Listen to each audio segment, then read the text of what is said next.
കോൺഗ്രസ് നേതാവ് കെ.സി. വേണുഗോപാലിൻ്റെ പ്രസ്താവന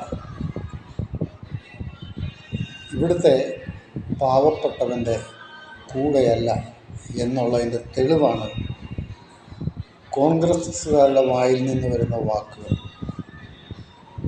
തീർച്ചയായിട്ടും ഇത് നിങ്ങൾക്ക് എതിരാവുക തന്നെ ചെയ്യും. ജനങ്ങൾ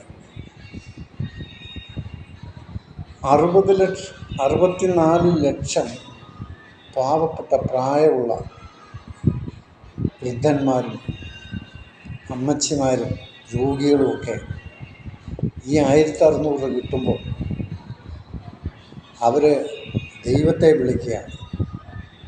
മരുന്ന് വാങ്ങി അല്ലെങ്കിൽ ഒരു നേരത്തെ ആഹാരത്തിന് ആ കാശ് കിട്ടുമ്പോൾ അവർ സന്തോഷത്തോടെ മേടിച്ച് അവരത് ചെലവഴിക്കും. അവരെയാണ് നിങ്ങൾ ആക്ഷേപിക്കുന്നത്.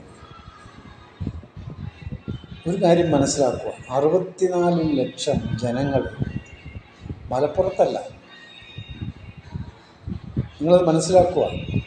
ഇപ്പോൾ ഗവൺമെൻറ് ക്ഷേമ പെൻഷൻ കുടിശ്ശിക സഹിതം കൊടുത്തത് ഈ 64 ലക്ഷം ജനങ്ങളും ഈ മലപ്പുറം പ്രദേശത്തുള്ളവരല്ല.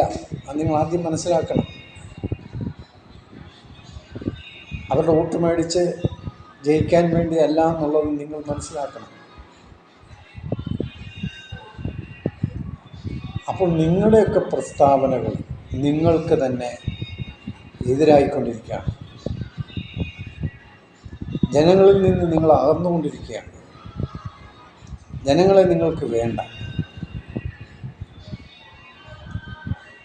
ശ്രീ വേണുഗോപാൽ മനസ്സിലാക്കണം, 64 ലക്ഷം ജനങ്ങൾ ഈ ക്ഷേമ പെൻഷൻ വാങ്ങുമ്പോൾ അവരുടെ കുടുംബങ്ങളുണ്ട്.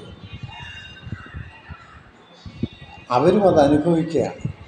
അപ്പോൾ അവരെ കൂടെയാണ് നിങ്ങൾ ആക്ഷേപിച്ചിരിക്കുന്നത്. അപ്പോൾ നിങ്ങൾക്ക് തന്നെ വിനയായിക്കൊണ്ടിരിക്കുന്ന നിങ്ങളുടെ പ്രസ്താവനകൾ. ഇപ്പം നിങ്ങൾ പല കാര്യങ്ങളും പറയുന്നുണ്ട്. പണ്ടൊരു KPCC പ്രസിഡന്റ് ഹസൻ, അദ്ദേഹവും ഇങ്ങനെ ഒരു പ്രസ്താവന ഇറക്കി. കോൺഗ്രസ് അധികാരത്തിൽ വന്നാൽ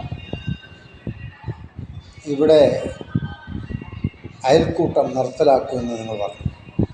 അത് നിങ്ങൾക്ക് അടിയായിത്തീർന്നു. പിന്നെ നിങ്ങൾ അടുത്ത ഇലക്ഷന് നിങ്ങൾ വന്നില്ല. വീണ്ടും LDF അധികാരത്തിൽ വന്നു. അപ്പോൾ നിങ്ങൾ തന്നെ നിങ്ങൾക്ക് ഭാരമണിഞ്ഞുകൊണ്ടിരിക്കുകയാണ്. നിങ്ങൾക്ക് ജനങ്ങളുമായിട്ട് യാതൊരു ബന്ധമില്ലാത്ത രീതിയിലാണ് നിങ്ങൾ സംസാരിച്ചുകൊണ്ടിരിക്കുന്നത്. അതിവിടുത്തെ ജനങ്ങൾക്ക് മനസ്സിലാവുകയാണ്. തീർച്ചയായിട്ടും ഈ പ്രസ്താവന നിങ്ങൾക്കെതിരായി മാറും. UDFനെതിരായി മാറും. നിങ്ങൾ 2026 ഇലക്ഷൻ അധികാരത്തിൽ വരുമെന്നും പറഞ്ഞ് നിങ്ങളിരിക്കുകയാണ്. വീണ്ടും നിങ്ങൾ പ്രതിപക്ഷത്തിരിക്കേണ്ടി വരും. കാരണം നിങ്ങൾ എടുക്കുന്ന തീരുമാനങ്ങൾ, നിങ്ങൾ പറയുന്ന കാര്യങ്ങൾ നിങ്ങൾക്ക് തന്നെ എതിരായിക്കൊണ്ടിരിക്കുകയാണ്. അത് നിങ്ങൾ നല്ലതുപോലെ മനസ്സിലാക്കിയാൽ നല്ലത്.